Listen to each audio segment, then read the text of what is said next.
umuntu w'umugabo wize kaminuza akiga amashuri abanza n'ayisumbuye yatsinzwe prozwari inshuro 19 magingo ntanagaro na prozwari.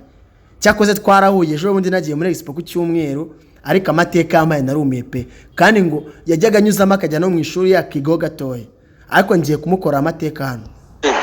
Umaze gusiga inshuro zingahe? 19 zo zitsindwa. 19 warigaga se? Warigaga? Yetwe nega zitaretse mu rugo, ariko nyisoma mu nyene muvuka ngiye, ariko ntabwo wiga cyane. Ku buryo inshuro 19 wazikora prozwari. Kandi ngoze naho ejo mwana naguye bugesera 10 ariko ntabwo uza mu ishuri. Ntabwo uza mu ishuri. Ubwo rero umunsi utangira ujya mu ishuri.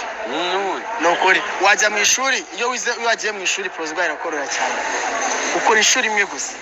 Nuko kitajya mu ishuri se birahenda cyane ukwera umwanya. Ni umwanya. Ni umwanya. Ntabwo guhenda se kandi dukora. Ariko hari uburyo ushobora gufashamo ukiga mu gihe gitoya.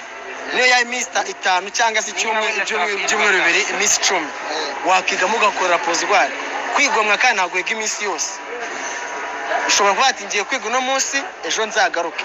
Iyo uri kumwe na mwarimu ugenda mwiga ibaza iminsi 10, kandi nta nubwo wayiga umunsi wose. Wayiga nibiri minota hagati y'isaha imwe cyangwa se saa 2.